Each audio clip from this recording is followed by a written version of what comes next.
Hey, what's up, guys? Night All Nighter here. Coming back for the tactics training, and let's see how much I can climb my rating ladder today. Yesterday wasn't a very good experience. I actually went backwards, and it gave me some thought, some things to think about in terms of how I guess how my emotions play when I get my first problem wrong, and how I deal with it on the sequence of problems. Interesting conversations with my friends around the quality of the video, how I can improve the audio, and even it made me check that the screen capture, actually the video capture, is running on not a very good resolution. It's so I changed that to be full HD. With no further ado, let's go ahead. Oh, and by the way, I had my first comment. So Epic Radio, thanks, man. Posted a comment yesterday, and he's a Minecrafter. Very interesting videos that I saw on his channel. With no further ado, let's go ahead and check the tactics today. My plan is to do about 5 to not take too long, and maybe describe more about my thought process and how I can teach something at the same time as I learn, and hopefully when I get some viewers, we can all have a constructive conversation. Alright, so I finished yesterday at 2148. Not good again, not good sequence. I got the last 3 problems wrong, so let's jump right to it. Okay, we're playing white, and we're down material, but we have a very good mating net, meaning I can do bishop takes f7 check, and if he goes king d7, I have queen takes e6 check. He can go c7, I go queen d6 check. He goes king c8, and I have bishop e6 mate. That's one line. So let me rethink about this line. Bishop takes f7 check, king d7, queen takes e6 check. He can go, so we calculated king c7. Now we need to calculate king d8. Then I have queen d6 is pretty much the same. He is forced king c8, and then I have bishop e6 mate. Now the other line that I didn't check, I was saving that because it seems to be an easier mate, is bishop takes f7 check, and then king f8, which I may have discovery checks. And in this case, I need to calculate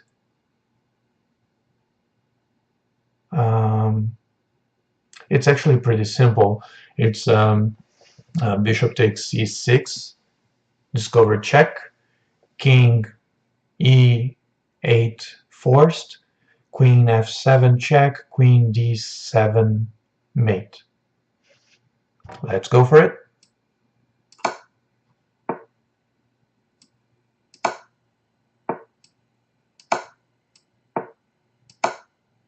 Very good. Only 1 point. I'm explaining a lot my thought process. Target time was 11 seconds, and I took 2 minutes and 24 seconds. Now, this problem is interesting because he's threatening mate in 1, and all his pieces are attacking my king. So any non-forced move like a check will be a huge problem for white. Next up, oh, end games. Very, very interesting. You gotta, it seems to be easier to calculate endgames, but in my mind, I find it very hard because I don't know, it's just that so many possibilities, even though you have less pieces in the board, on the board. Okay, what do we have here? Um, so the first thing that comes to mind, in my mind at least, is if I push one of the pawns and I trade that pawn, his king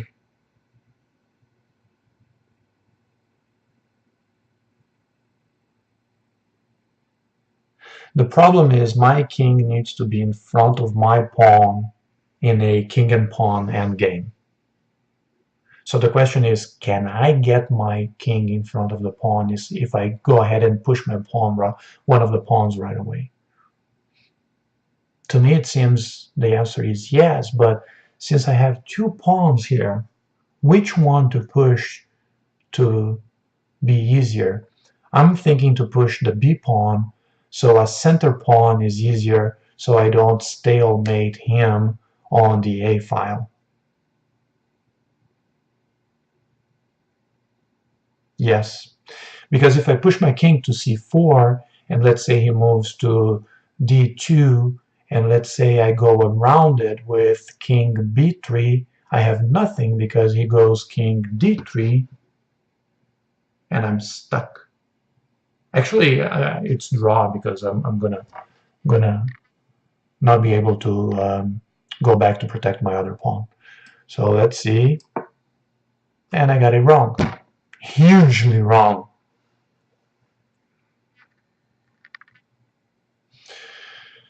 Okay, is it easier if I push the d pawn? My goodness, I got it all wrong.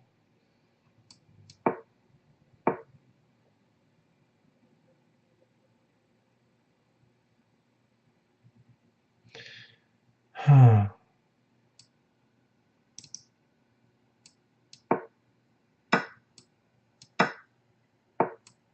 Yeah, like I said, I need to get in front of my king, my pawn first, then I move here. So what is the problem if I go ahead and push the pawn right away? I can go king b3, and then if I take, he takes back, and my king is behind or on the side of my pawn. You see here? I take, he takes, and he got the opposition where I can't get in front of the pawn.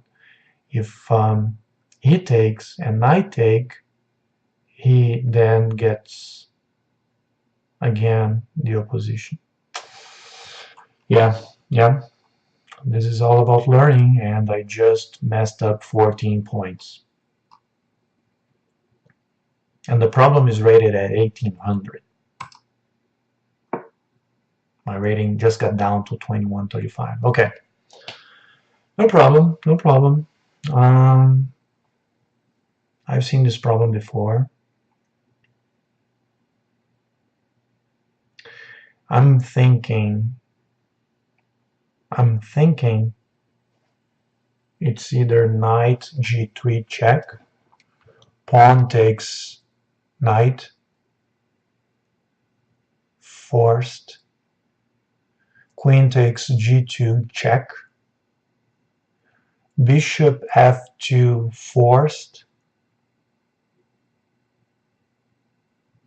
then I can bring one of my rooks to e8 and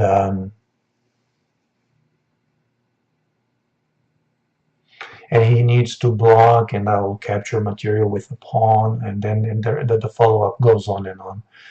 But I do have another check, which is knight takes d4, and it's also bishop takes d4 forced.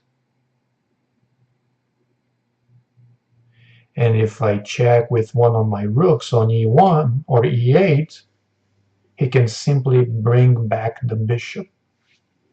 So yeah, So it's knight g3, then take, and you see the problem ends there, but it's gonna get all crowded around the king, right? Take, block. Then I'm not looking at the analysis. If I were in a game, he has a lot of pieces protecting e4.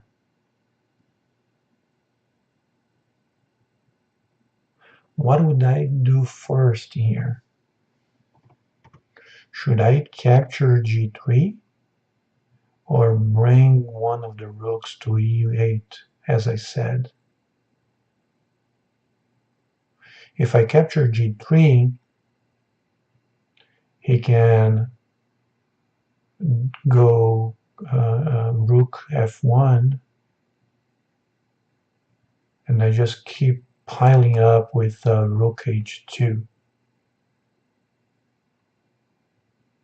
Then he goes queen. I don't know. But I'm right. Yeah, I'm looking at the computer analysis. I'm supposed to take g3, rook f1. Do I pile up? That was the question. Rook h, e8. Oh, I don't pile up. I check. He is forced to block. Same block with the d knight. Then I capture. Does he capture with the bishop or the knight? He takes with the knight.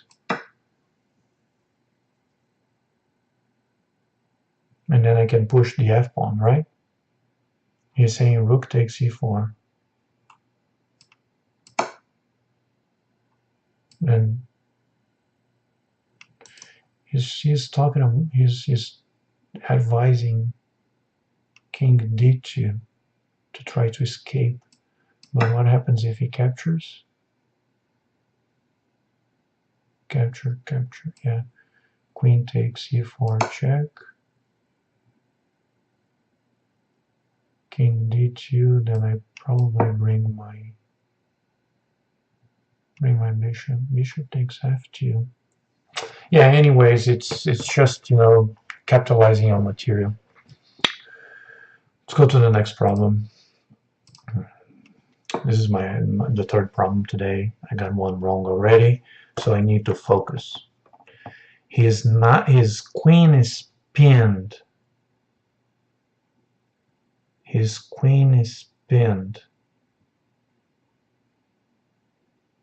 But my bishop is under attack.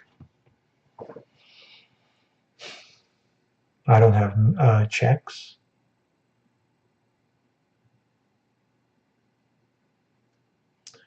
Material count is equal. No, actually, black is up a pawn.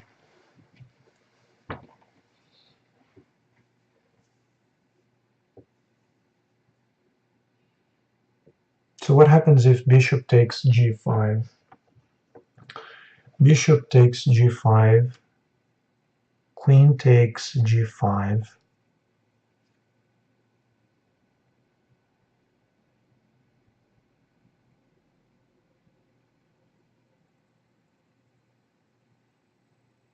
And I have nothing. He has one unprotected knight on e2. And he has a bishop not very well positioned on c4, even though it's attacking my weak square on f7. At least I think it's weak, because it's a back pawn. I think that's what's called.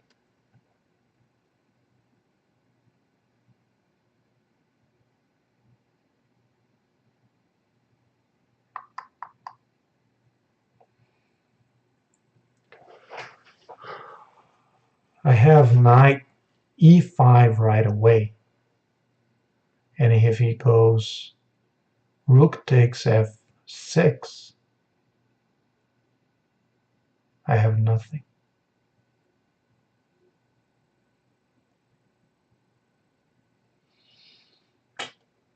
Um,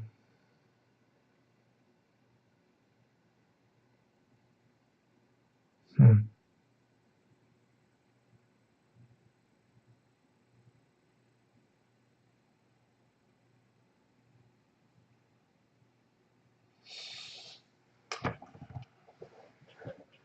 So if I were under time pressure here, I would definitely go for his knight.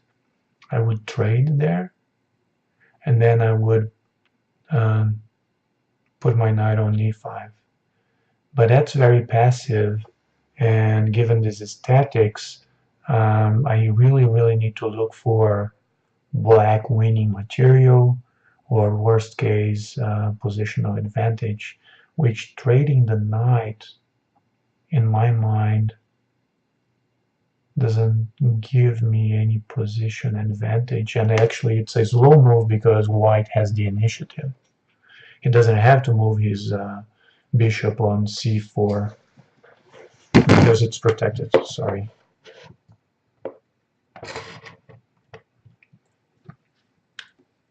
I hope that was not too loud. Take g5, queen takes g5. I don't have any other ways to attack the queen.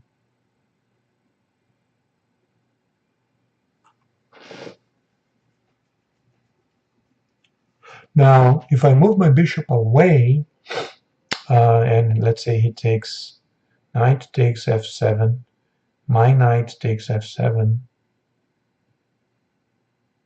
my queen is protected and all that. Okay, so I can move my bishop away, but why would I?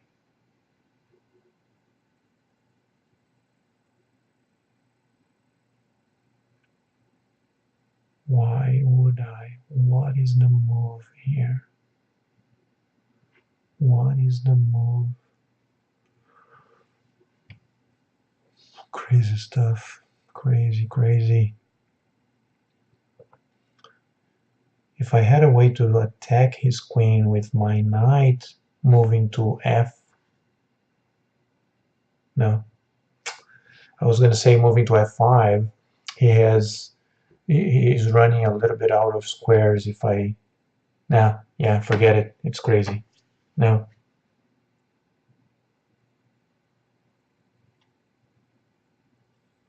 I can attack his pawn on a2 with queen a5 after I trade.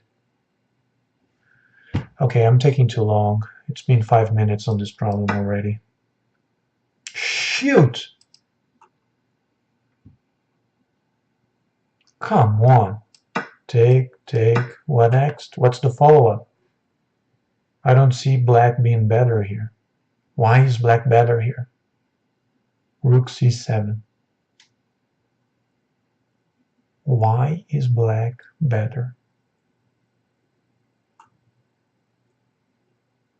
I mean, I thought material count was equal. I'm such a newbie. It's not. Black is up a pawn and a minor piece. Yeah, this is me learning. Painful process. Very painful.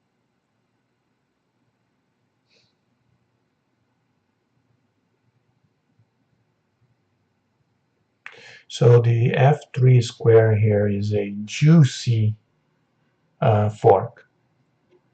If the pawn on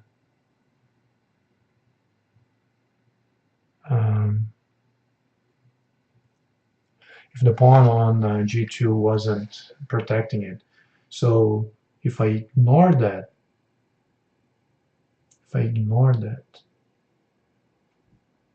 and I go bishop takes g2,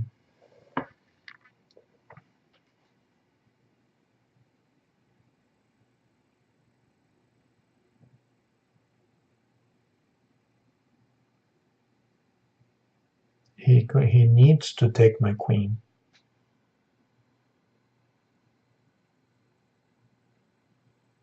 Now hold on. I can do the fork. I can do knight f2. He is forced to capture, otherwise he loses material. And then I take with the queen. He has no way to defend. I mean, he can come king f1, then I go queen g2, king e2, bishop f3 mate.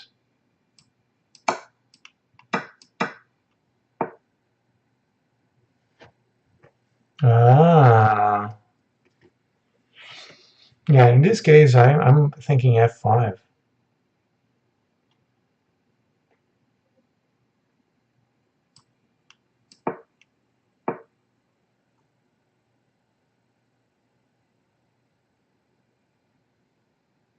So if I simply take the rook, he has nothing. He doesn't have a in-between moves checking my king. Let me double check. Yeah. Yep. Very good. This problem is rated 2310. Nice. So even though it took me a while, I still got 9 points. Okay, let's do this last one, and I gotta go. Black has 2 rooks, a queen, a knight, and 3 pawns. White has 5 pawns, 2 rooks, a bishop, and a queen. So 1 pawn up. I don't see a check.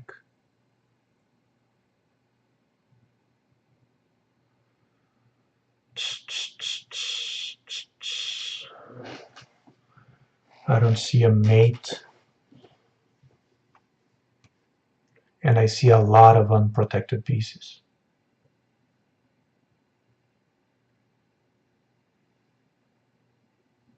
And by a lot, I mean a rook and pawns.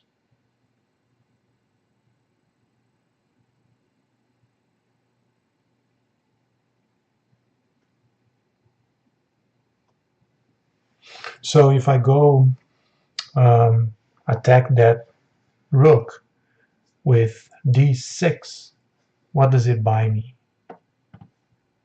He can move his rook to c8. Then what's the follow-up? I have bishop g6, and that's a slow move, but if I can bring my f1 rook to f8, that's mate.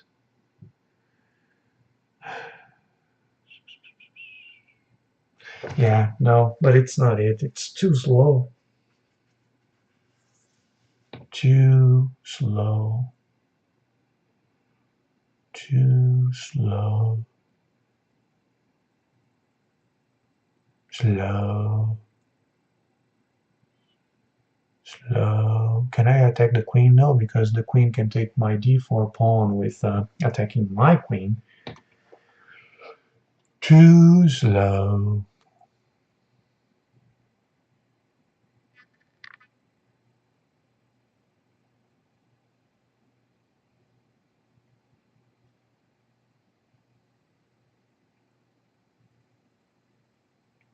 But I still think, I mean, I'm going to get this wrong, but I still think queen d6, then whatever he moves his rook, meaning between c8 or a8, I have bishop g6. And if he moved his rook to a8, then he can protect the back rank with queen c8. And then I have nothing, right?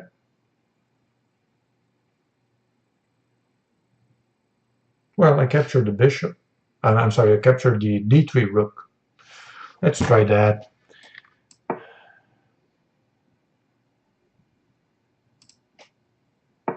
What is the other move we considered? I consider attacking the queen, but that's not it. Certainly it's not it. Now I'm going for a try and error. This is dumb. This is not what chess is about. What happens if I go straight away here?